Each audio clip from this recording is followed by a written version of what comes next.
بسم الله الرحمن الرحیم.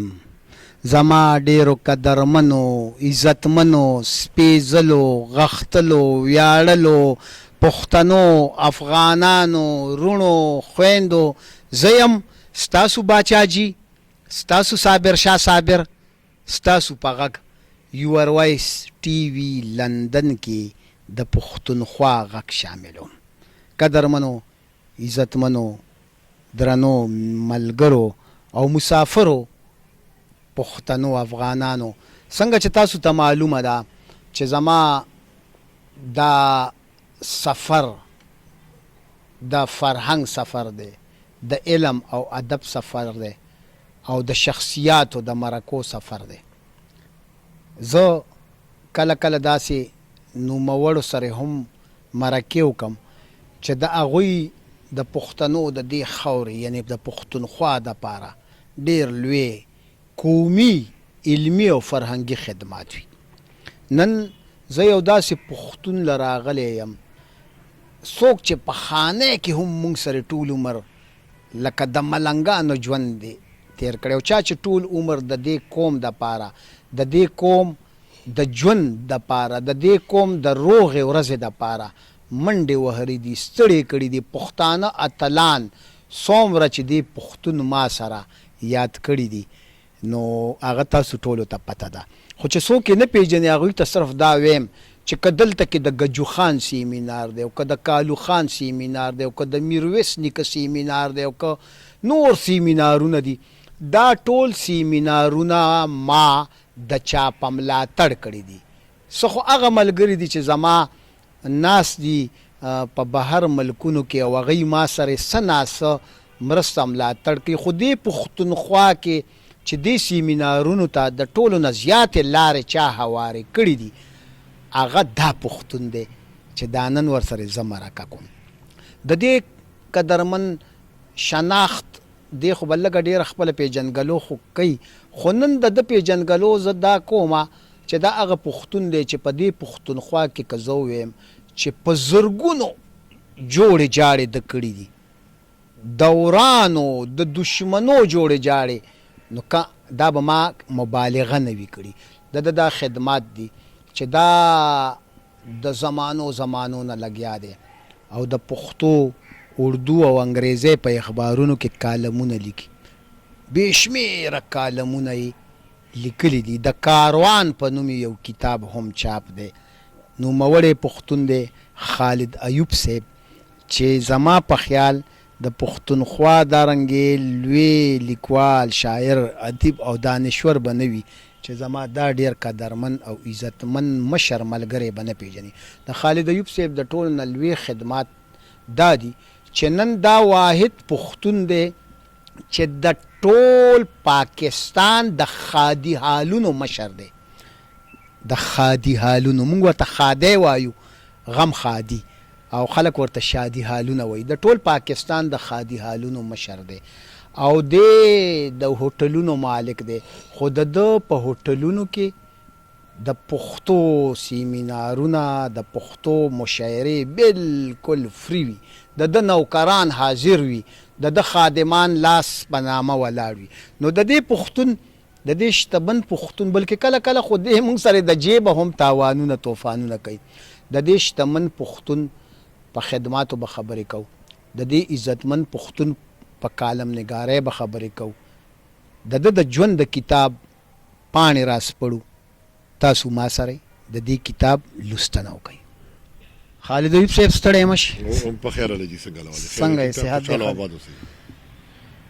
ته د شیرګړی جي جی شیرګړی او ژوند د پېښور کې، نو د پېښور ته کله راغلی؟ زمونږ آبایي وطن چې کوم دی خو شیرګړ دی، پلار مې د هغه ځای دی. بیا زمونږ ټول ژوند چې کوم دی نو هغه زمونږ د مور کلی چې کوم ته شبقدر او مټه وایي، زمونږ نیکه یو ډېر لوی عالم تېر شو، پیر بزرګ تېر شو، څه نام یې؟ پیر سید احمد شاه جیلاني رحمت الله علیه. احمد شاه نو ولې سیدو او سیدو جی نو بیا خو ته لږ نورم زما قدر کوو چې مدکه چې د تره زامن وي چې سیده نو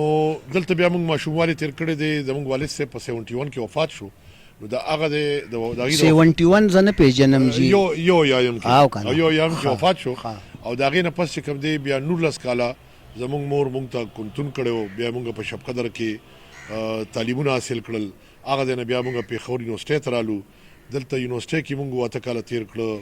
فرست ایئر سیکنډ ایئر لومړنۍ کلیزه دویم دریم او بیا داسې مونږ د ایم ای تعلیم چې کوم دی دلته نه حاصل کړو په فلسفه کې دغه زما ټول تعلیمي معیار او بیا زه پریکټیکل یعنی عملی میدان ته چې کله راووتلم نو په هغې کې ما د ریسټورنټ دغه خوښ کړه بزنس کاروبار مې خوښ کړه او هغې نه پس بیا روان شوم بیا پکې هادي خالونه شو کاروبارونه مخکې به نه ځي جي دومره زر به د خپل سفر نه دلته اسلامیا کالج کې د لیکوالي د کله نه شروع کړې ده زه خو چې داسې دی چې یو ښه سټوډنټ چې کوم چې هغه په یو څیز باندې نظر ساتي نو هغه خامخا خپل څه تیسیس خبرې وبرې لیکي لکه کالج کې چې به مونږ به وړی وړی پاڼې به لیکلې په هغې کې به چې څه موجوده حالات په د کالج حوالات سره نو بیا به هغه مونږ په مزه مزه خورول چې کله مونږ عملي ژوند ته رالو نو بیا مونږ دغه څیز په کاروبار کې تقسیم کړو بیا چې کله مونږ معاشرتي خرابۍ ولیدلې نو دا تاسو چې څنګه د کاروان ذکر وکړو نو د کاروان کتابچه مونږ دا بنیاد باندې لیکلې ده چې په دې معاشره کې چې یو ښه سړی تللی دی یا خراب سړی تللی دی نو د په شا باندې کوم سکولونه دي چې کوم دی نه تربیت حاصل کړی دی نو د مور غېږه شوه سکول شو جومات شو حجره شوه داسې تعلیمي نظام شو نو د دې ټولو نه چې کوم یو سړی وځي او بیا هم هغه یو معیار یو مقام ته نه رسي نو د دې مطلب دا چې د دې ټولو درسګاهانو خپلو غلطۍ شته نو په دغه غلطو باندې ما د کاروان د کتاب لیکلی دی چې را دې کې د معاشرې او د فرد اصلاح وشي او د معاشرې ته مونږ یو داسې ښکلی سړی ورکړو په مستقبل کې چې هغه یو سړی به وي خو به دا ټوله معاشره ټیک کوي دې دپاره څه د لکونو یا د کروڑونو خلکو ضرورت نشته یو صابر شاه صابر دی وي خو چې هغه د یو ښاغلي د یو سپېڅلي هغه نظریه او سوچ اوچتوي او د ټولو معاشرې ته ښیي نو یو ورځ خو به دا رڼا راوړي که نه اول ژوند دې د غریبۍ تېر کړی او که نه دا څنګه اوس غوړ زیړې دا رنګې شروع کې مې غوړ زیړې وي زه جي زما والد صاحب چې کوم دی نو پولیس افسر او ایس پی او ښه نو بیا مخکې نه ښیي مخکې نه او ښه خانو جیداد یې مو هر څه وجي او هغه په ټول ژوند کې د خلکو سره خیر ښېګړې خلکو له کاروبارونه شروع کړي وو سړکونه یې جوړ کړي دي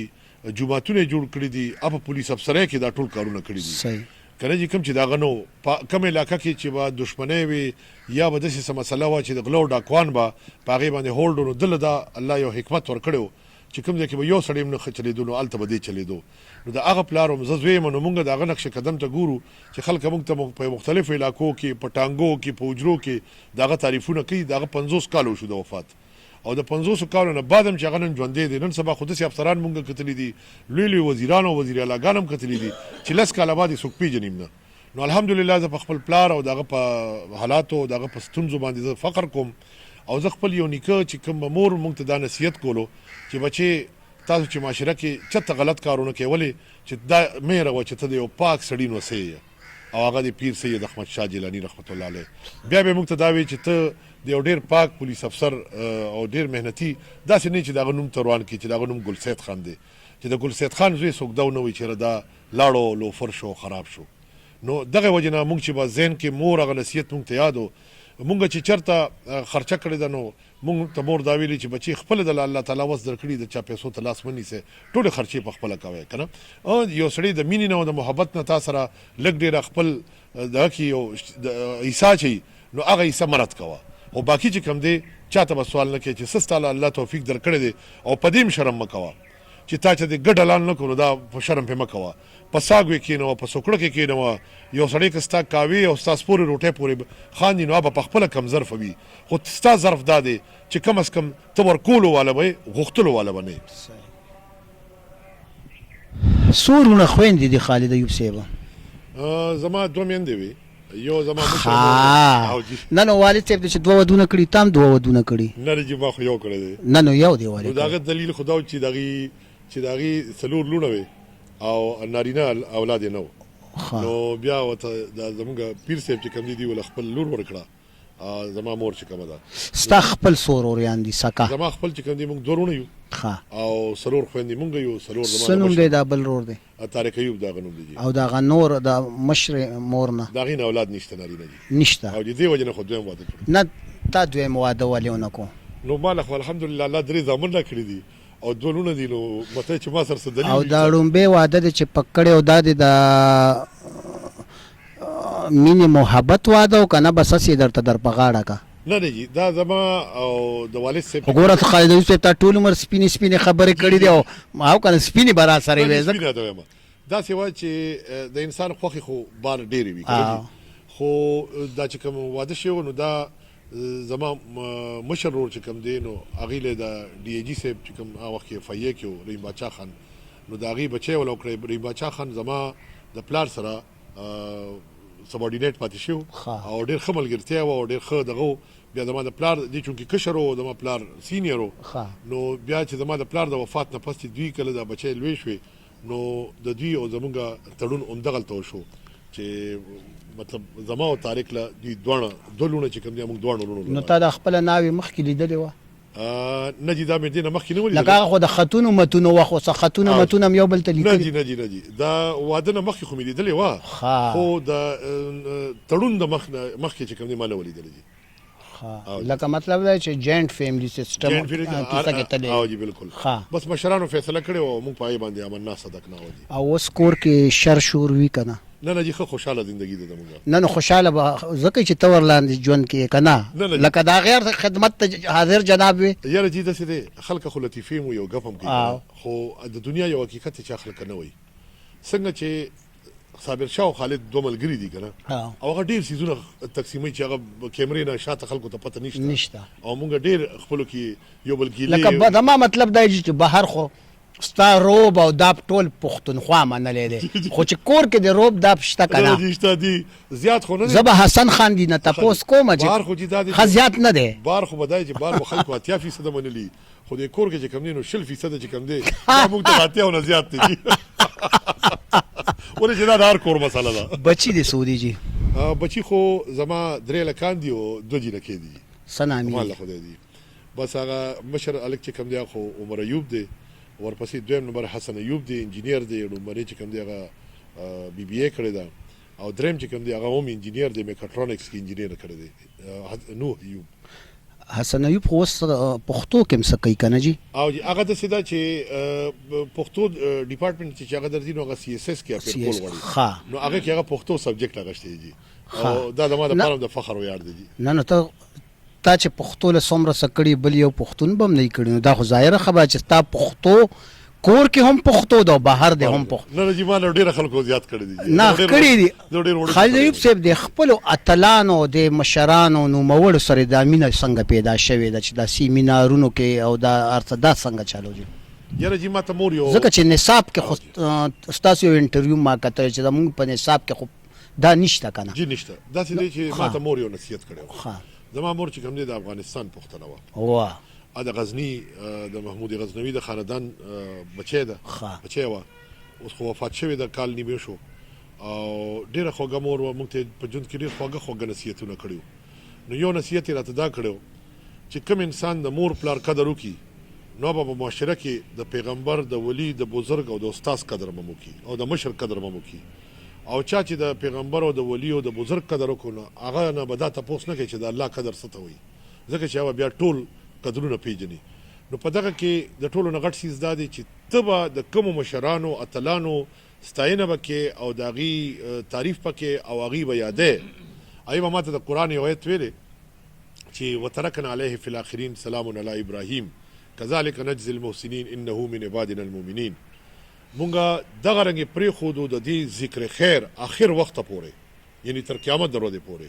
سلام دی وي په ابراهیم علیه السلام باندې یو ځای کې په نوح علیه السلام باندې هم دی یو ځای کې په الیاس علیه السلام باندې هم دی داسې خو په ټولو انبیاء کرامو باندې دی خو په سوره صافات کې د موسی او د هارون او د دې ټولو سره د دې ذکر دی سره د ابراهیم علیه السلام نو ما ته وایي چې څنګه مونږ هغې په دیني لحاظ سره یادو په تقدس باندې داسې که د یو انسان دپاره دا ډېر ضروري ده چې هغه د خپل ځان وپېژني او خپل نسب دی وپېژني او خپل تاریخ ولې چې تاریخ تا ته د یو بهترین او یو ستایلې مستقبل اشاره درکوي او زما په خیال چې پښتو کې د ټول نه زیات جی د نسب او د ځوانمردۍ په حواله اتلان تیر شوي دي جی ګوره جی مونږه دا کامونه چې یاد کام داسې خو 10,000 کامونه دي دا کوم کامونه چې اوچت دي په څه اوچت دي په دې کې کردارونه روچت شوي دي په معاشره کې د انسانیت د ظلم او د زیاتی خلاف جنگ کاغه په قلم دی کاغه په توره دی کاغه په وینا باندې دی کاغه په مذاکراتو دی کاغه په جرګه باندې دی بیا زمونږ پښتنو سره مونږ یو ډیره لویه چابي ده چې په دنیا کې چا سره نشته او دو ملکونو سره شته یو پښتون سره دی او یو عرب سره دی پښتون او عرب کې یووالی څه دی پښتون زنانه ستر کوي او د عربو زنانه د پښتنو زنانه ستر کوي خو د پښتنو زنانه بیا په جنگ کې جنگيږي او د عربو زنانه هم په جنگ کې جنگيږي د پردي او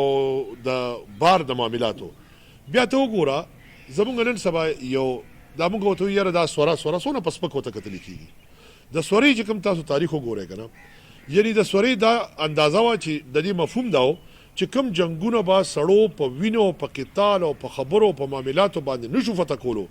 آی کې به د امن یو نخه خزبه په اس کې ناسیدا او هغه به قوم تلاړو آی به د امن پیغام ور رسول ننوات غونډه نو بیا به درناوښ سو ګوره هغه خلک هم بدلو کنه هغه خلک چې برالو جنې به په سر خل کړه لاس په کې خودلو او هغه به خپل انګور جوړ کړه او دې طریقې سره ورشته وشو دلته ویره سوره دون بدنامي په جوړ کړی دا چې ټول دنیا کې دا لکه ته د سوري حق کې نه زه د سوري په حق کې یم لکه ته چې سوري دا سیستم دته دوه خاندانونه یو کیږي خپلوي زیاتیږي او نن سبا خو هغه سوري نه چې کنه په زور لاس نه راکاږي او دا واده به کیږي او په عزت به واده بیا اوس ګوره دې کې یو فلسفه پرته ده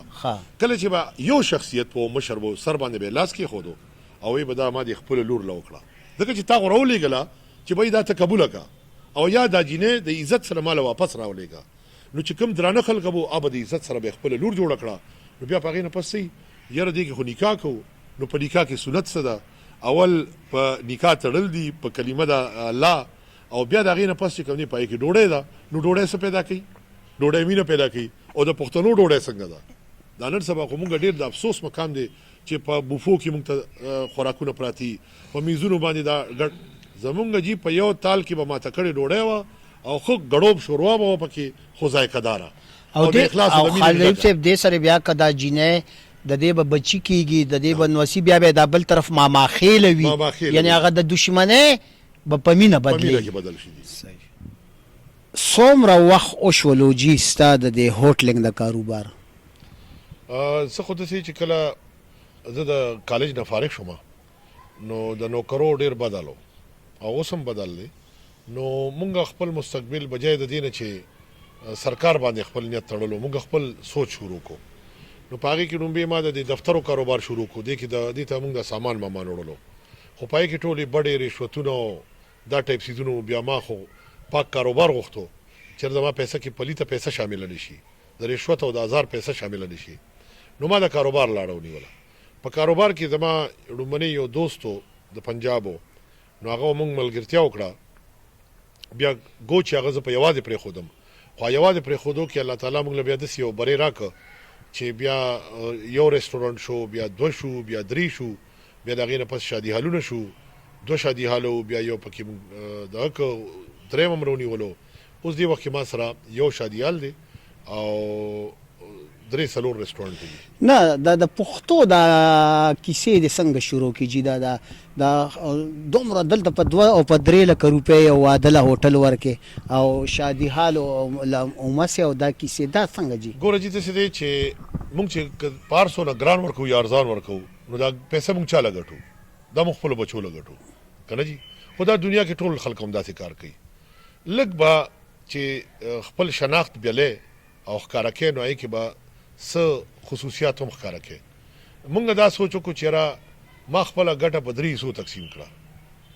یو می خورانو غریبانو لکړه یو می خپل بچو لکړه راجخ شي واه الله دې عزت ساتي یو می خپل بچو لکړه او یو می په الله په لار کې د دې مخلوق خدا د پاره وکړه اخل کوي کنه مال 10% الله سره وعده کړی مونږ لسته دا کړی دي زما کور ته په سلو کې 33 هغه 33 کیم پورا 33 ته ځنه پورا 3 ایسا چې کوم لکه درې مېسا هغه زما کور ته راځي قوم پورا ناراضي زما یو ایسا لاړ شي مخلوق خدا د قام باندې خرج کیږي او یو ایسا چې کوم دی په خورانو غریبانو باندې خرج کیږي او یو حصہ چې کوم دی بیا زما کور ته راځي ای باندې خپل ژوند کوم او الحمدلله زه وایم چې په دې دولت کې حالانکه ما سره نقد ډېرې کمې دي خو زه چې نه خیر خالد ایوب صاحب دا خو مو وایه هارون صابر صاحب چې دی وایي ما سره ډېرې کمې دومره کمې خو هم نه دي ورسره خو زه ځان ډېر زیات مالداره په دې دا کومه چې زما ملګري ډېر دي ښه قدرمنو ملګرو تاسو ته دا خبره واضحه چې خالد ایوب صاحب ډېرو زیاتو کمزورو شاعرانو سره ادیبانو سره او ډېرو بیمارانو شاعرانو سره وخت په وخت ډېرې غټې مرستې او ملاتړې کړي دي او قسمونه یې ورکړي دي چې زما نوم به هم نه اخلئ نو د پښتو ادب دپاره د دا یو ښېګړه هم ده چې چېرته هم بیمار شاعر ادیب دی د هغې علاج معالجه دی ډېر په فراخه کوي یا دارنګ کس ورله راغلی دی چې زه یو سیمینار کوم یو مشاعره کوم او ستا په دې ډېر لوی هوټل کې کومه نو لکه هغه هر څه دی په خپله ذمه اخلي او دا د ده هم ډېر لوی خدمات دی نن سبا په پښتونخوا کې یو سرکاري ځای هم نشته چې څوک پکې سیمینار یا مشاعره وکړي نشترحال حکومت بند کړی دی نن سبا که په پښتونخوا کې کم حالونه دي او خلک پکې سیمینارونه کوي او په فراخه تندي کوي نو صرف د دې پښتون افغان هوټلې دي چې دی ورلا ټول سهولتونه هم ورکوي او ورلا خپل حالونه هم ورکوي لر بر پښتون په هکله ستا څه خیال دی خالد ایوب صاحب د لر او بر پښتنو باندې ستا نظر دی په حیث د یو تجزیه نگار ګوره جی پښتو چې کوم دی که نه د هغې بنیادي نقطه چې کوم دی نو هغه زړه پښتونخوا ده او دې کې مخکې دونه زیات بریدونه نه وو د دې نقشه او جغرافیه بدله وه اوس د دې جغرافیه او نقشه بدله ده خو دې سره چې کوم خلک دي او کوم رونه دي ای په منځ کې خو څوک درار نشي راوړلی دوه رونه دي په یو کور کې او هلته یو پښتو ده او دلته هم هغه یو بل سره به ټوپک راغشتي خو بار کوم وایي چې نه دا دوه رونه دي اکه ملامتیا کې کار سکي نو په دې یو پښتونولۍ باندې کوي زمونږ د دواړو سره بلکې زه به دې ته یو وایم چې د دې کې فرق نه کوم که لر دی او که بر دی یو پښتون دی زمونږ ټول مسلمانان یو نو الله په مونږ نوم مسلمان هم ایښودی دی او مونږ ته یو نسبت راکړی چې خپلو کې رونه یې ولې چې زمونږ دواړو ایمان او په الله باندې چې عقیده ده هغه یو الله دی دویم رب نه دی یو رب دی دکه رنګې که زمونږ پښتو وګورې نو چې کله زمونږ مشر پښتون د حضور نبی کریم صلی الله علیه وسلم سره ملګرتیا کوله نو حضور نبی کریم صلی الله علیه وسلم او د هغې په منځ کې چې کوم مذاکرات شوي دي نو هغه ډوډۍ د هغې طریقې کار یو شان دی په اجره او د هغې کې د کټونو نشست یو شان دی د حیا خبره یو شان دی هغې ورته ایمان وایي مونږ ورته ننګ وایو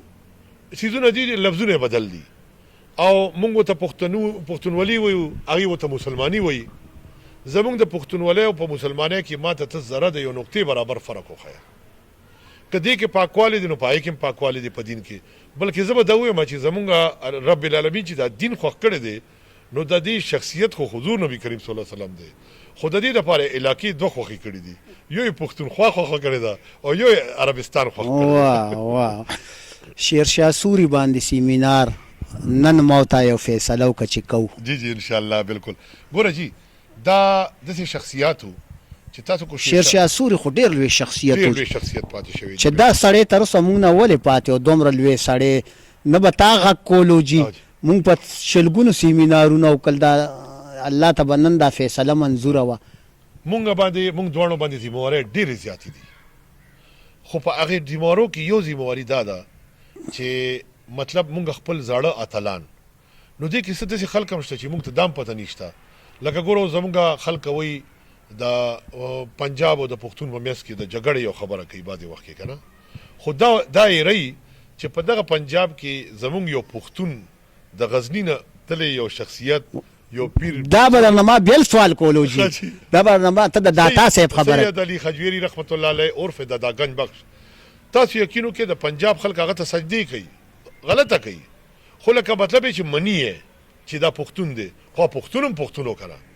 نن مونږ له ګوره نن مونږ دې هېر کړی دی پښتنو هېر کړی دی پښتنو هم هېر کړی خو په پنجابیانو یاد ساتي په پنجابیانو یاد ساتي هغې سجدې هم کوي یو ته نه لکه ته په ما باندې په داتا صاحب هم یو سیمینار کول غواړې بالکل جي دا خو زه وایم چې د ټولو نه زیات زوري په هغې باندې دی ولې چې ګوره په د د دغه افغانستان نه تللی دی او دا شخصیت هلته پښتو ښودلې ده واه نن که دا پنجابي په میلمستیا کې زیات دی نو د دې شخصیت تربیت پکې که موږ بهر کو نو زما په خیال دا به موږ تاریخ سره زیاتې دا تاسو د غزنی پښتون وو د غزني پښتون دی شیر شاه سوري شیر شاه سوري زمونږ ډېر لوی باچا تیر شوی د پښتون باچا ډېر پښتون باچا تیر شوی او خصوصیت یې څه دی د دې جیلم سرجی او کلا د جوړه کړې ده جی جی روحتاس کلا ورته روحتاس دا د ټول افغانستان د ټول پاکستان د ټول نه لویه کلا دا ده او جی دا د برکته جوړه ډیره خوږه کلا ده ډیره تاریخي کلا ده او زم چې یو پیر خو خلک دي ضرور چې چا دا نه کتلې زم هغه پاکستان نه دی کتلې نو دا به کار دا ده چې د دې سیمینار نه مخکې ته مونږ بوزي او اول د دې کلا ویزټ وکړو ٹھیک شو جی. هغې کې تصویرونه واخلو ان شاء الله او جی ځکه چې وقاص خان چې دا کار وکړو که نه چې اول دا کار وشي جی جی. نو بیا به دا یو سیمینار کار به جی بل وکړو کنه داسې به وګورو چې کم زموږ د پنجاب کې هم پښتانه خو یوازې په لر او په بر کې نه دي پراته دا خو په هندوستان کې پراته دي په دوبۍ کې پراته دي ګوره موږ یو کوشش روان کړی دی چې موږ په بین الاقوام کې چې څونه پښتون نسل دی موږ ټول را یو ځای کوو ګوره تاسو زما یې واډونه چې تاسو وګورئ که نه نو په هغې کې برټش پښتون هم شته واه په هغې کې د دوبۍ او د اماراتو د دې پښتنو ټولنې خپله هم شته د قطر شته د سعودي عرب شته مختلف شته تاسو د زمانه زیات په دې پوهېږئ چې ما خو به ډېرو ځینو ته ویزټ هم نه کړی تاسو خو تګ هم کړی دی هلته نو دا ټول راغونډول دي او دې کې موږ نه به دا غلطۍ کېږي چې کوم مخکې یادول یا به موږ په میز کې یادو چې کوم اخره کې یادول یا به موږ سر کې یاد کړي خو زموږ چې کومه لاره ده هغه د اتلانو یادګیرنه ده او ان شاء الله په سید علي حجویری رحمت الله علیه زه دا وایم چې شیر شاه سوري باندې زموږ دام یو خبره ده چې دې باندې څه خلک دا وایي چې د 15 کال حکومت کړی او 15 کال او خو د چې کوم تاریخي لکه اوس روحتاس کلا تاسو ماته ووایه چېرې هغه په کار ده چې په 15 شپږو یا اتو کالو کې دننه جوړه شي د بیا بچو کې دي چې دې کې کار کړي اسلام شاه او دوی ورپسې کنه ای سپورټ کړی دی د کې هیڅ شک نشته خو د دې د وختو چې کم کار دی کنه نو د دې حکومت زما خپل دا کې دي چې غلط هم د دونه پوهه ځان ته نه وایم د دوی حکومت چې کم دی دا د 15 شلو کالو نه کم نه دی پاتې شوی د سوریانو او دی بالکل دا کم نه پاتې شوی صرف د شي استاد زه ته چراغ ما خالد ایوب صاحب جی سر نو دا ټول الماره د دې کتابونو ډکی دي کدا زما الهام به پکې چرته بیا راوستي شي او د تصویرونه ورله واغشتل جی جی دا کې ایوارډونه د ډیر زیات اغشتي دي دا څنګه کیسه ده جدا بس دې خو الله غوا دی دا خو تاسو ته ډیر ویل کړه زما ته والله که پامه مشته خو بس راضي او دغه تعالی کوم بچو ته چې لکه دلته به یو ګټ کې کېده دا تاسو وختي خبرو کړ چې د کور ولا سره جګړه راځي نو یو جګړه پدې شته چې هغه ماته وی چیرې یا خو دغه نه المارینه د کتابونو لري کومه او د ایوارډونو اقدام او بلکې څه کتابونه لري کړم دي ډیر کنه نو ته ایوارډونه خو دي نو مو ته چیرې لکه د ایوارډ په نسبت خو د کتاب حیثیت ماته زیات ښکاري او ایوارډ کم نو ماته وی چې نه دا ایوارډ چې کم دی دا بیسیکلی یو سند دی سند دا دی چې چېرې تعالی چیمبر در کړی دی که تعالی پولیس در کړی دی که تعالی د هیلث والا در کړی دی ادبي حلقو در کړی ادبي حل کړی دی یا د جرګو مارکو بین الاقوامي ته ملو شوی دی نو هغه د یو سیز سندکاری د چیرې لکه او دا شخصیت چې کوم دی په دې حواله سره د حالي ځلې دي نو هلته خو خلک ډیر راغلي نو ټول خو وړونه نه ورته څومره وړونه به دې غشتي یاره جی رښتیا خبر د کوم شمار نه ویني دي اندازه تر خو د سلو نه خو زیاتی ها او جی نو خدای ما ته یقین وکړه تاسو نه ستا حق دی په هر حواله باندې ستا حق دی او ستا قومي جرګه د پښتونخوا قومي جرګه جی جی یو ډېر لویه جرګه ده بلکې د دې صوبې په سطح یو لویه جرګه ده ته د دې جرګې هم روح روانې جی جی دې باندې راته یو منټ زیات نه یو منټ مختصر خبره چې د پکلونو شاته مونږه د جرګې په معرفت او دا چې مونږ کوم کاروان کتاب لیکلی دی نو په دې کې زموږ درېمه نقطه په جرګه باندې ده اجرا نو اجرا کې جرګه ده جرګه یو سیستم دی دا سیستم په دنیا کې صرف د پښتنو سره دی چې هر ځای کې لیکلي قانون وي دلته لیکلي قانون نه وي دلته چې غونډې کومه خبره وکړه هغه ختمي وي او په دغه اساسو باندې موږ د قومي جرګې د پیښور قومي جرګه مو لومبې جوړه کړه بیا د هغې نه پس د پښتونخوا د قومي جرګې ما 2 اټمپټ کړي دي 2 حملې مې کړي دي خو په هغې کې زه ناکامه شوی یم دا اوس چې کومه روانه ده نو دا موږ په دې کې الله کامیاب کړو موږ سره د ثوابین د سوات نه د منګورې نه د کوهاټ نه د مختلفو سو ته لګه د سر نمونه والا کم ملګري در سره ګوره جی کې جی زمونږ منتظر شاه صاحب چې کوم دی سابقه کمشنر دی هغه زمونږ د 400 نه دی ابراهیم خان چې کوم ایډوکیټ دی دا د 400 د جرګو نوموړی الته پشکلاوتی جرګه چلی دا ټول په خپل ځای باندې یو سیستم یو زما دوست هم دی جی در سره خو هیر دی کلو سوراب خان زمونږ یو ډیر خوږ مشر دی چې هغه جاوید خان برادر ایډوکیټ دی بالکل او جی جاوید خان هم د 400 نه دی د شیرګړ مردان او دغه ضلع نه زمونږ سهراب خان چې کوم دی دا د ثوابه د شیرګړ د ملکړ نه پورې چې کوم دی دا د دې نمائندګي کې بلکې دا به وایم چې تاسو خو ماته وی چې روحي رواني زه وایم چې را سوراب خان او د ما چې کوم مشران دي نو دا اصل کې د دې روحي روان دي په حقیقت کې ځکه چې دا په یوازې ځان جرګه په دې جوړو جاړو دې کې خو به تا ته ډېرې مسلې هم پیښې شوي جي خامخا او بلکې ډېرې پیښې شوي هم دي درته داسې ده جي دا زړه دې ورته غټ کړی دی داسې ده چې لومبې به ما جرګې کولې رښتیا خبره به کوو که نه تاسو خو چونکې صفا خبرې خوښوئ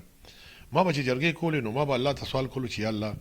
زه د دې خلکو جرګې کوم زه به کې پیسو اخیستلو والا سړی نه یم اسه کسان به تاوان کې زه تاوان کوم د جیب نه کوي خو زما سوچ دی چې د خلکو جوړ راشي بیا ماته دا تکلیف دی نو یو ورځ ما یو الله نه ګیله وکړه ته یقین وکړه زما ډېر غیرتي رب دی مونږ له د ډي آر سی سیستم په شکل کې داسې یو نظام راکړه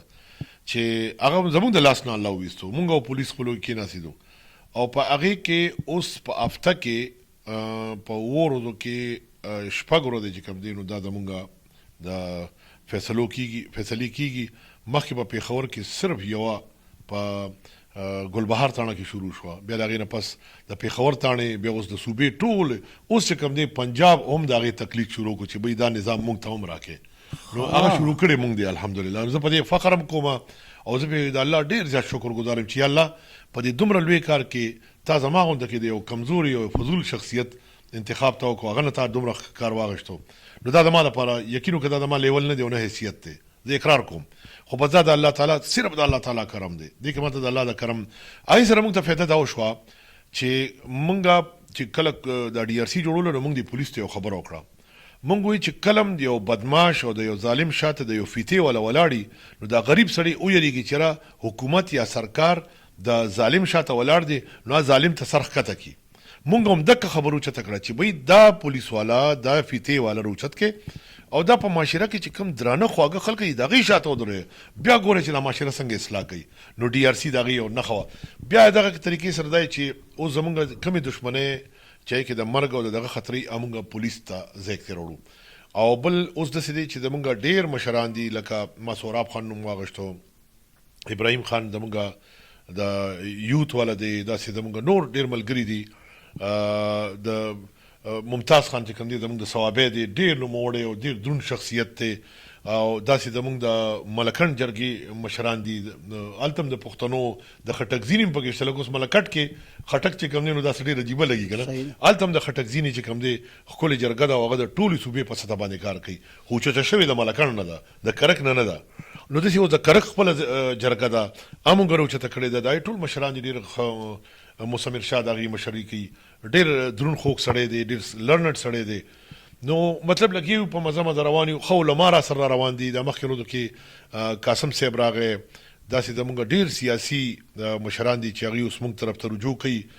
د فوج نه کسان شاملیږي د پولیس نه کسان شاملیږي په معاشره کې د ضلعي انتظامي څونه هیډز دي دا شاملیږي یعنی مطلب دی چې زمونږ په دې کې یو لویه سطح باندې دی د هارون صاحب له لږ دا میک ورک جی هارون خان دا خالد ایوب صاحب خو د ډېر وخت دوست دی جی څنګه څه ګیلې معنی دې ته نشته که نه په حیث د یو دوست او سپینې خبرې راته وکړو رښتیا ووایه یاره خالد صاحب چې دی الله پاک د صفتونه هم راته وښایو د ده بد اړخونه هم راته وښایه نه الله پاک زما خو خیر زه رښتیا خبرې کوم هغه خالد صاحب ته هم پته ده ټولې دنیا ته پته ده خالد صاحب له خدای پاک ډېر خداداد صلاحیتونه الله پاک ورکړي دي ډېر نیک او پاک انسان دی د قدرمنو قدرمن دی د یارانو یار دی او یو فراخ دله انسان دی او زما خو د نه څه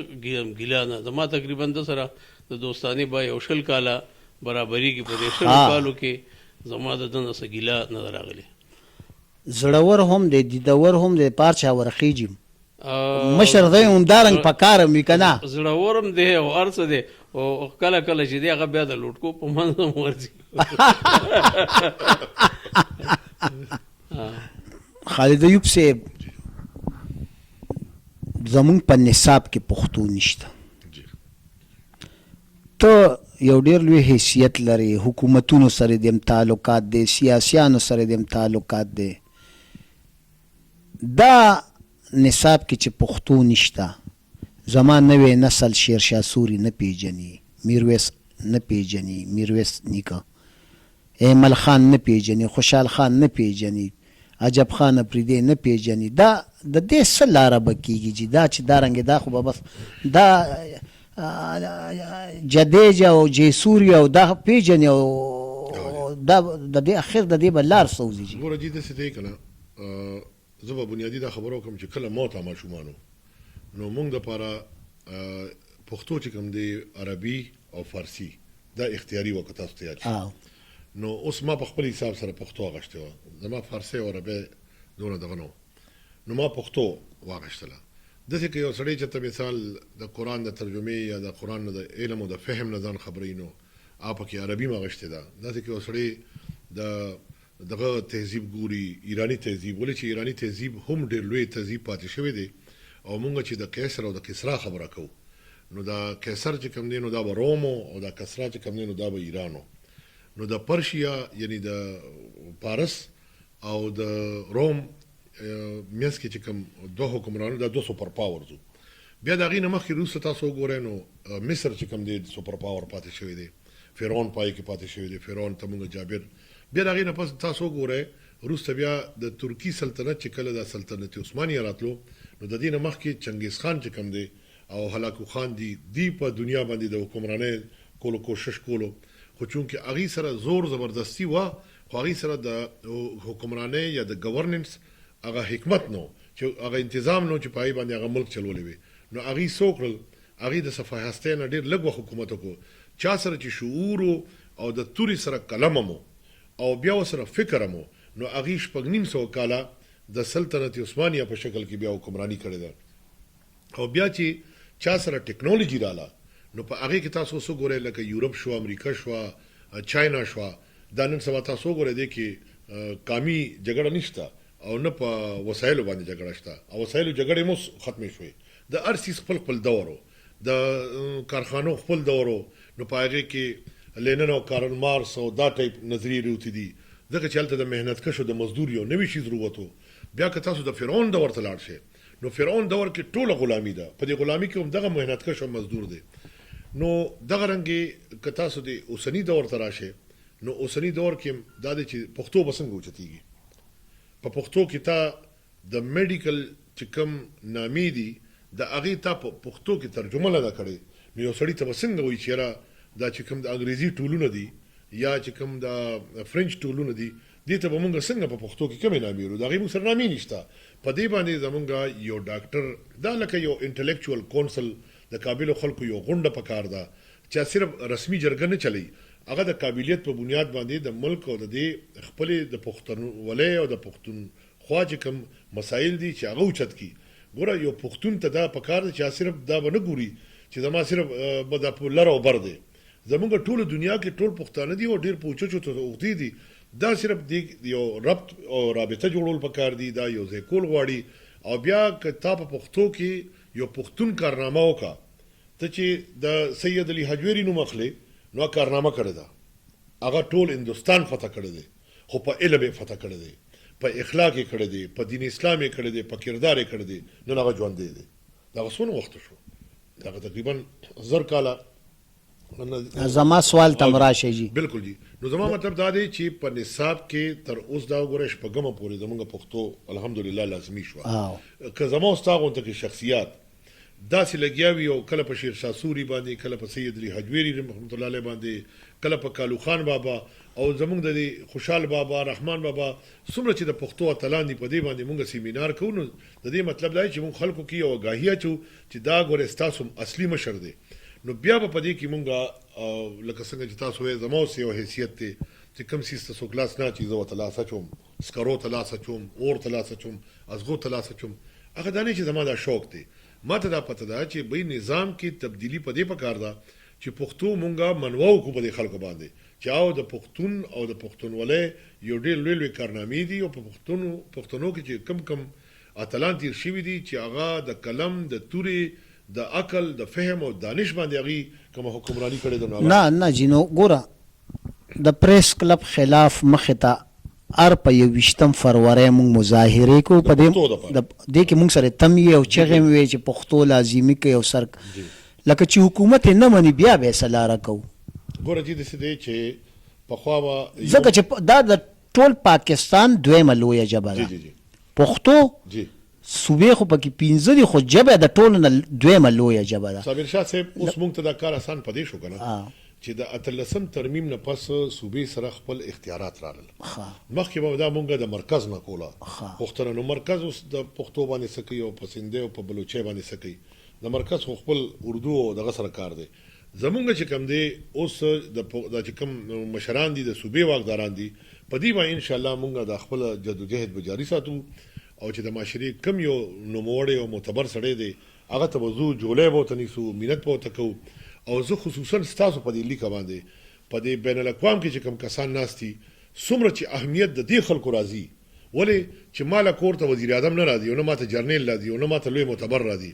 خو یورپ امریکا او فرانس کې دی التاغي تمینتونه کوي ولې چې الته د یو شپې چې کم دی 2 لک او 3 لک دغه خرچه راځي نو دا خلک لاړ شي او هغه ول سټیم ورکی ډوډۍ مول ورکی خدمت هم کوي نو هغه به صرف دا وي چې مونږ د یو غټ سړي سره فوټو وېستلو د خدای لپاره د فوټو د دې سیشن روزه او دا وته وي چې به زما ملک کې چې دی زما د پښتو د لپاره کردار ادا ک زبر دلته چوکیداریم کومه زبر چې کم دی ګندم صفا کومه او کو زما د پښتو او زما د ملک د لپاره به کم قدر نه کې والله چې ته خدای یورپ کې دغه هوټل کې بشپه کې خو زما په پښتون بیل کې به شپه نه کې کدا سینمونه په پښتنو کې دا نرتوب را پیدا شو زه ته په الله په لوی دا جواب لازمي دا زما د جواب لازمي وي الته لاړ شي چې سندري مندري ډوډۍ او چیو غپو جنکو په سیو ګرځي دا کار نه دی کنه دا کار دي ته هغه دوی چې وای ستایو میشن دي ستایو مقصد خپل مقصد پوره کړه خالد ایوب صاحب الله دې در عزت درکې او عزت الله در کړم دې هم ستا غونتې د ملګرو او مشرانو په ملاتړ به د پښتو د ژوند او بقا دا سفر همدارنګ وهو ان شاء الله تا مونږ سره مظاهرو کې برخه غشتې ده د ټي وي خلاف چې مونږ کومې مظاهرې کړي تا هغې کې ما غشتې ده د هر قدم په قدم دې را سره برخه د نوح خان ناس دی ستا زوی دی د سره لګی نو خان السلام علیکم جی څنګه خیر دی جی والد صاحب بارک راته سو آیا د څنګه کور کې د څنګه صورت حال دی بهر خو سب غصې موسی خډېر کوي کنه نه جی د والد صاحب چې کم دی نو د دې په باره کې به زه دا وایم چې زما والد صاحب یو ډیر عظمت او ډیر حکمت والا کردار هم بار ادا کوي هم د کور د دننه دی کاغه د بنک کردار یاغه هم بهر دی او هم کور دننه دی لکه داسې بنویم چې زما والد صاحب کور کې دننه یو شانتی دی بس هغه د کتاب یو پاڼه د کبار ده او کدنه ده یو لکه دی جی بالکل نه مورکه سره دی څنګه مورکه سره جی خدي بالکل لکه شریف دی ورسره نه جی اکثر خاوندان ناوی سره شریفانان وی کنه نه جی ما خو تاسو ته وی هغه ټولو سره یو غونته کې دي ټولو سره خو یو دی اخو شفقت کوي بالکل خو چې دارنګ ناس یو کم دارنګ خبره راشي نو دا هغه طرف نه بیلنس درون وي او کدی طرف نه درون وي اصل کې زما والد صاحب چې چرته غصه نو غصه کوي بالکل سب درستی چرته کول پکاري نو هغه کې بالکل خپل आवाज هغه کوي خپل کردار ادا کوي د مشر یو رول ادا کوي او شاته کیږي نه نو دی باندې زه ډېر هغه ورکوم یو دات ورکوم چې لکه دا ښاغه دی او ستاسو د رونو ودونه شوي دي جی بالکل زما د مشر ورور واده شوی دی او زما د چې کوم دویم ورور دی حسن ایوب د هغه اوس ریسنټلی نکاح وشوه او ستا زما جی نه زما لا فردر ایجوکیشن دی ابراډ لکه ستا والا لا پیدا شویم نه ده نه جی نه غواړې ته نه زما اصل کې لږ سټډیز دي جی ابراډ زم کنه زما یو لایف یو کیریئر دی چې سیټ کم نو بیا به ان شاء الله زه ګورم چې د بچو ودونه کوي نو دې کې زیات د اختیار یو کنه تاسو په خپل خوخه باندې دا ودونه کوي نه چې دې کې دواړه طرفونه که چېرته زموږ د رونو خوښه شي نو زموږ د پلار هم هغه خوښوي چې د کور خلک دې فراخ نظره دی نه لکه دا چې که ستاسو خوښه شي څوک نو بیا دې در سره هغه سختي نه کوي چې نه زما په خوښه به کوي دا پښتو دا دا لکه ستاسو اختیار یې درکړی دی کردار داسې فل اختیار داسې نه دی لکه یو کردار هغه ګوري چې یو جینۍ آیا د کور ده که نه ده مطلب یو جینۍ موږ سره هغه د کور آیا د مور او پلار د سخر یا د خواښې خدمت به وکړلی شي هغه ټول چې کوم جزونه دي ای ته ګوري ای مطابق که چېرته جینۍ ښه وه د حیا په دایره کې دننه جی بالکل د حیا په دایره کې که دننه نو بیا زما پلار هم رای یو ښه منصور خان دا خالد ایوب صاحب خو د دوست دی تا ما ته اوس وخت ویل چې زه به لږې خبرې نه کوم د باندې خو یو کتاب خبرې کیدی شي دا دې راته وویل بالکل جی بالکل نو خو زما د پروګرام بدقسمتۍ نه وخت کم دی او موږ تا ته دومره ډېر انتظار وکړو ته اوس راغې که نه نو زه به تا ته هم هغه ویم چې که ته د باندې بیخي 2-3 کرښې خبرې کې د شخصیت په باره کې به څه وې بسم الله الرحمن الرحیم خالد ایوب صاحب سره زما چې کوم تعلق دی نو دا تقریبا داسې 18 کالو راځي تعلق دی او 18 ښه دا خو بیا ډېر کار او جی الحمدلله بس زه چې کله پروفیشنل کیریئر ته راوتی یم نو بس دوی سره په فیلډ کې الحمدلله موږ یو او زما ارکیټیکچر سبجیکټ دی لکه خپل ارکیټیکټ یم ډیولپمنټ او د سوشل ایشوز باندې موږ کار کوو نو زه به دا وایم چې زما والد صاحب یو خبره کوي ډېر بهترین شاعر هم دی د پښتو یو سیشن به تاسو هغوی سره هم خامخا کوئ څه نوم یې دی حاجي غیاث الانام صاحب خو بس تاسو خیر هغه یو ځان ته پوره دنیا د هغې سره خپله نو زه به دا وایم چې زما والد صاحب وایي چې بعضې خلک وي چې په هغې باندې خپل کور آباد دي چا باندې محله چا باندې کلی او چا باندې پوره ښار او وطن آباد دي نو زه وایم چې خالد ایوب صاحب په هغه چند کسانو کې دی چې چاته الله پاک دا استعداد ورکړی دی که دې ته الله پاک موقع ورکړه او ملګري م الحمدلله ورسره شته دی او علم شته دی او پوهه م الله ورکړې ده نو د هغه کسانو کې دی چې چا باندې زه یم چې دا پوره پاکستان ته کې پوره دنیا آبادۍ کې هم دی یو غټ کردار ادا کولی شي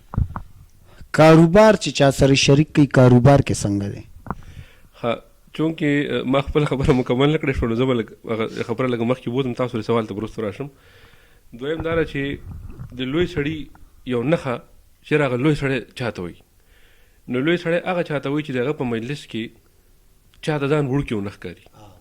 نو د خالد ایوب صاحب په مجلس کې چې ما کوم شیز مشاهده کړي د هغه دا ده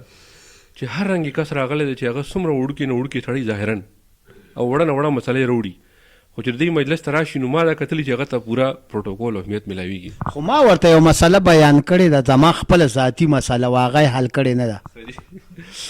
نو هغه مسلې نوعیت ته به خیر دی راشو بیا به زه هم تاسو سره په هغه کې کښېنم به هم الله پاک حل کړي انشاءالله او دریم غټه خبره چې رسول الله سلم یو خصوصیت دا و چې هغې د هر صحابي بو په زړه کې دا و چې د رسول الله سلم ټوله زیاته مینه ما سره کوي نو زما دا هم یو مشاهده ده چې خالد ایوب صاحب سره چې چا هم تعلق دی نو دی د هر چا هغه ټلیفون اټینډ کول او هغه ته هغه ریسپانس ورکول چې هر رنګې حالت کې دی نو یو مونږ نشي ماتولی د ټلیفون دپاره نور هر یو حالت کې چې دا خبره ما مخکې هم وکړه چې خالد ایوب صاحب کې دا یو کمال دی چې یو خو مزګزاره ډېر زیات دی دینداره ډېر زیات دی حجونه عمرې هم ډېرې کوي او د ټول نه خبره دا ده چې دی د هر چا د زړه خیال ساتي زه چې ما سره دی وي زه یم بس دی هم پښتون دی او پښتو له کار کوي او خپلو اتلانو له کار کوي خو که ستا د هوټلو څه مسلې وي نو هغه کې مظاهرې کوي چې تا له د هوټلو لکه د هر چا ته دی ځان رسوونکی انسان وي نو په هغې کې دا ده چې لکه هر سړي دا یو سوچ سره دا زما سره ټول نه زیاته مینه کوي نو دا یو ډېر غټ صفت دی چې الله پاک دې ته ورکړی دی او دې کې د دم څه کمال نشته دی دا الله پاک یو ورکړه ده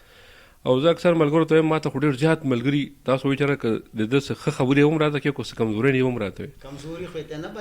نو ډېر ملګري چې کوم دی هغه ما ته ګیلې کوي چېرې بس دا یو مخکې سړی چې صحیح به زړه راشي نو بیا بعض وخت کې پکې مشوره هم نه کوي درز ورکوي که نه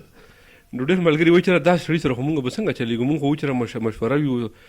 نو بیا هغوی ته زه یو خبره کوم زه ورته وایم چې دا ډېرو خبرو باندې د خالد ایوب صاحب په خپله هم نه پوهېږي چې دا کار ما نه څنګه روان دی هغه ته الله پاک کار اخلي یو هغه پیر وي چې هغه د پیرۍ مریدۍ کې د خلکو د روحاني اصلاح کوي او یو هغه پیر وي چې هغه الله پاک د خلکو د خیر ښېګړې او د دنیاوي معاملاتو رهنمایي دته الله پاک یو پوهه ورکړې ده او دله چې کوم سړی راځي او څه قسمه مسله هم راوړي نو که هغه باندې دی پوهېږي که نه پوهېږي خو الله پاک رهنمایي کوي د ده نه الله پاک یو رڼا خوري یو خیر دی خوري نو لهدا زه ورته وایم چېرې بعضې خبرې به داسې چې باغې باندې یو سړی خپله نه پوهېږي نو تا ورباندې څه پوهېږي خو الله پاک هغه نه یو کار کړی دی الله پاک یو سپایي دی او یو کار ته یې خلي نو زه یم چې د داسې کسانو ملګرتیا پکار ده او کلکه ملګرتیا پکار ده او یو اعتماد او یو دغه ټرسټ پې پکار دی ځکه چې دا خلک چې کوم دی نو دا په صدو کې پیدا کېږي ښه ته خو د یو شاعر زوی د یو عالم دین زوی مې څه وایې ستا او د خالد ایوب صاحب دا سفر چې مخکې کم ستاسو روان دی دا ټولې پښتونخوا پسه ده دا قومي خدمتونو دې کې خو درته څه خڼ مڼ مخې ته نشته تاسو ډېر یو دروند تپوس وکړو جي او دلته به زه د خالد ایوب صاحب او زموږ مشترکه چې موږ یو سبق هم زده کړی دی نو هغه دا ده چې یاره مونږ د دې قوم او د دې وطن پلاران خو ډېر دي خو مور نشته مور راغونډول کوي او دا قوم چې کوم دا تقسیم شوی دی په پارټو کې او قوم پاتې نه شو نو د دې قوم جوړېدو دپاره مونږ هم یو سیاسي هلې ځلې کوو د خیبر پښتونخوا قومي جرګې په سطح باندې د پېښور قومي جرګې په سطح باندې دغسې هر ځای کې جرګې نو هغه دا دی چې مونږ دې وخت کې چې کوم سیاست کوو هغه عوامي سیاست کوو چې هغه د کورسۍ دپاره نه دی بلکې د قوم جوړېدو دپاره دی او دا سبق مونږ په شریکه زده کړی دی او د دې په برکت سره انشاءالله الله پاک به د دې قوم بیړي پار کوي خالد ایوب صاحب دا اوچت کوي جي لکه ډېر څه خدای درکړي دی او ډېر کارونه دې کړي دی او ډېر خدمتونه اوس دې هم سارمان په دې زړه شته دی او که نه نور بس چې زما یو شیز دی چې ما چې د الله نه کلم سوال کړی دی چې الله ما سره طاقت نشته نو یو سوچ مال الله را کړی چې را که روز محشر زه الله ته ودرېږم نو الله که زه د وایم چې ما سره څوک هم نو د دې سوال جواب ما سره نشته چې هغه ما ته ووایي چې زه چېرته وم بیا به زه آخرت کې ملا جواب یم او په دې دنیا کې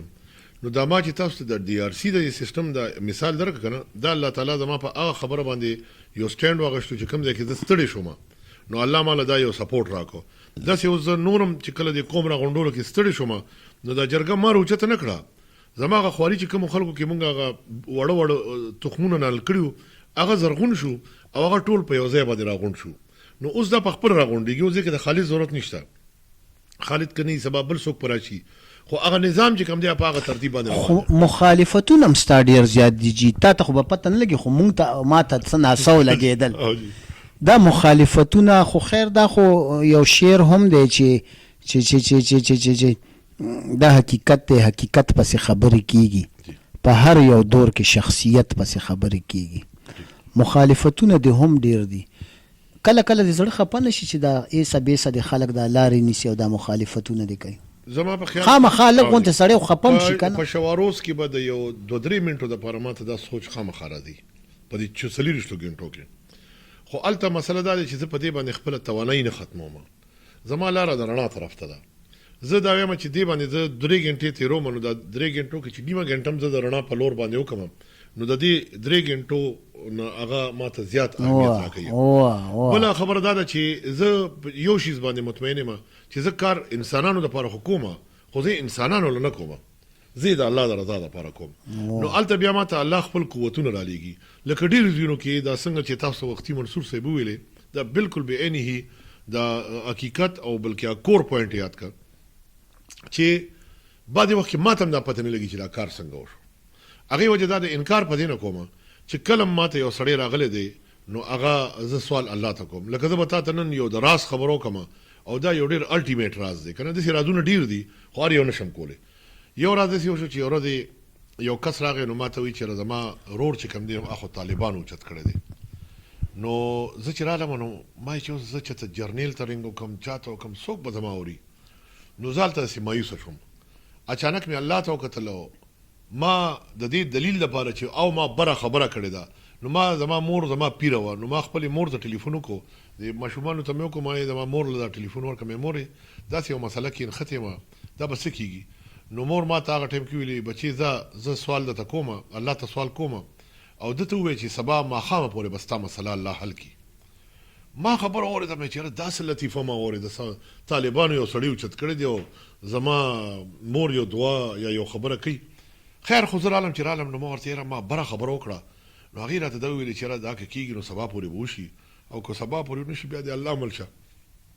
تاسو یقین وکړئ چې سبا د 5 بجو نه هغه سړی ټلیفون کوي او زه په دې یاره نه اوچتوم چې د دې سړي دپاره خو مونږ هېڅ هم نه دي کړی نو داسې کار وشو چې 9 بجې شوې نو د ده ټلیفونونه نه ودرېدل چې کله ما 9 بجې اوچت کړل باتې خالد صاحب ټلیفون دې ولې ونه اوچتولو ما ورته یاره داسې چل دی ما ته ته چل مل پرېږده وي ارور مې را پیدا کړو خو دا راته وایي چې تا وینا چاته کړې وه نو ما خو وینا الله ته کړې وه چې په یو قدم تررشه پورې رسي ما لیدلی دی د رفتار د درویشانو نو چې بیا ما هغې نه تپوس وکړم هلکه دا کم یو ویره دا خو داسې چل وکړو چې فوجیانو په هغې باندې دغه اټمپټ وکړو او د یو ډېر قیمتي سړی چې اوچت کړی و هغه سره 18 کسان نور هم بازیاب شو او په هغه 18 کې چې کوم دی یو زما ورور نو ما دا سوچ کولو چې یاره که د ده دا ورور 2-3 ورځې وروسته اغوا شوی وي نو دې به چرم نو پیدا شوی خو دې چونکې په دغه فریم کې پیدا شو دغه شو زما مطلب دا دی چې که چېرې مونږ الله سره خپلو مشرانو ته او د یو بل او اخلاصي ګوره بنیاد لالچ او اخلاص یو څیز کې ستا لالچ راغی نه کامیابېږي پاکستان کې قابل خلک نشته په دې پښتنو کې قابل خلک نشته ما تاسو ته اوس وویلې چې دلته مونږ د مخ مروت او د لالچ په بنیاد کوو که چېرې مونږ د الله د رضا او د اخلاص په بنیاد باندې کارونه وکړو په والله زه په دې ماښام باندې قسم خورم چې کارونه داسې کېږي که نه چې زه ورته په خپله هم حیران یم لکه زه نن هم دې ته حیران یم سړی نن هم دا یقین نه کوي چې دا ده چې ته الله والا دا کار کړی دی هغه وایي چې نه دا چېرته ډېرو معتبرو خلکو به دا کار کړي قدرمنو عزتمنو دا او زمونږ د دې خاورې د پښتونخوا نوموړی دانشور او د ټولې پښتونخوا د تاجرانو مشر دا خادي حالونو صدر زمونږ ډیر قدرمن او عزتمن ملګری قدرمن خالد ایوب صاحب چې د سره او د پښتونخوا د قومي جرګې مشرانو سره ما نن ډیره مفصله مرکه وکړه خبرې مو کړې ډېرې خوږې خبرې ډېرې درنې خبرې او د مقصد معنا نه ډکې خبرې د پښتو د ژوند بقا او ښایست دا سفر به همداسې جاري ساتو یور وایس ټي وي لندن تاسو ته وخت په وخت معیاري پروګرامونه مخې ته ایږدي د پښتونخوا غږ پروګرام تاسو اورئ او زما دا پروګرام تقریبا ډېر تاسو اورئ زه تاسو ته یو خواست دا کوم که تر اوسه یور وایس ټي وي لندن تاسو نه وي سبسکرایب کړی نو دا په لندن کې ناس پښتانه دي او د پښتو ژبې خدمت کوي د دې خدمت په خاطر دا ټي وي تاسو خامخا سبسکرایب کړئ او زما دا پروګرام د پښتونخوا غږ لایک کړئ انشاءالله داسې نوموړو مشرانو سره به مرکې کوو بنډارونه به کوو میلسونه به کوو ناستې به کوو د دوی علمي خبرې ادبي خبرې به همداسې جاري ساتو د پښتو د مینې دا سفر به همداسې جاري ساتو اوس خپل کوربه خپل باچاجي صابر شاه صابر له اجازت ورکوي د لوی الله پامان